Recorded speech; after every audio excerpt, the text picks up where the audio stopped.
నీటి మాట లోపల మనము ప్రార్థన ఎలా చేయాలి, ఎవరి కోసం చేయాలి, ఎందుకు దేవుణ్ణి నామస్మరణ చేయాలనే విషయాల గురించి తెలుసుకుందాం.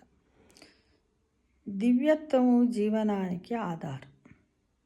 ప్రాణములకు ఆధారం ఎవరు అని శిష్యుడు తన గురువైన పిపిలాదుని ప్రశ్నించాడు. గురువుని అడిగాడు. దానికి గురువు మూలాధారము మూలలేనిదే, ఏది చెయ్యడానికి వీలు లేదు కదా. నీరు చైతన్యమైనది, మంచుగడ్డ జడమైనది.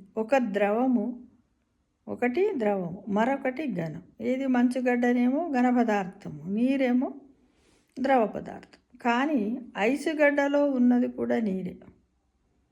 నీటితో కొడితే దెబ్బ తగలదు, కానీ ఐసుతో కొడితే దెబ్బ తగులుతుంది.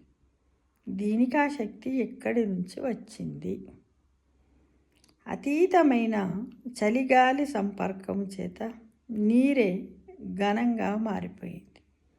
దీనికి అతీతమైన గాలే ఆధారం. అంతేగా. ఇప్పుడు నీళ్ళు ఇప్పుడు మనం ఐసు పడుతుంటుంది అంటాం కదా. ఇప్పుడు అమెరికా అట్లాంటి అక్కడక్కడ ఎలా అంటే అక్కడ ఏమవుతుంది, చల్లని గాలి సంపర్కం చేతనే నీరు ఐసులాగా మారి స్నో పడుతుందని చెప్పుకుంటూ ఉంటాం. కాబట్టి దానికి కారణం ఏంటి? గాలి ఆధారం. అదేవిధంగా ప్రాణానికి అతీతమైన తత్వం మరొకటి ఉంది. దానికి సంబంధము చేతనే ప్రాణతత్వము సర్వజీవులను పోషిస్తూ రక్షిస్తూ శిక్షిస్తూ ఉంటుంది.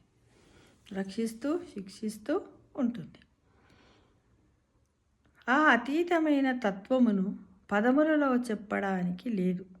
అనుభూతితోనే మనం అందరము చూడాలి, ఆస్వాదించాలి. ఎట్లా? కంటికి కనిపించని మాత్రమున గాలి లేదని చెప్పగలవా? మరి గాలి లేక నీవెట్లా జీవింపగలుగుతావు?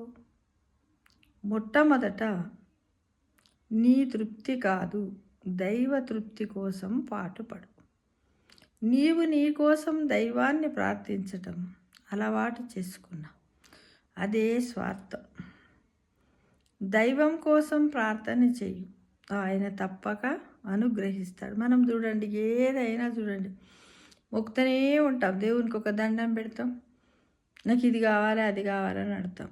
నిజానికి చెప్పాలంటే మీరు నాకు ఇంత అందమైన జీవితాన్ని ప్రసాదించారు, మేము కృతజ్ఞతాపూర్వకంగా మేము మిమ్మల్ని ప్రార్థిస్తున్నాము, అంతా మీరే, మా బాధ్యత అంతా మీరే కదా అని దేవుడి మీద భారం వేయాలి మిత్రం.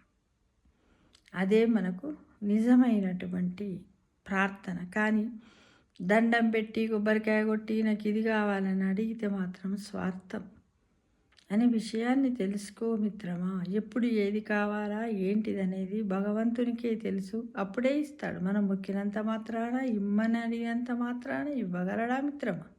లేదు కదా. అందుకో దైవం కోసం ప్రార్థన చెయ్యి, ఆయనకు తప్పకుండా అనుగ్రహిస్తాడు. సమస్తలోక సుఖినో భవంతు.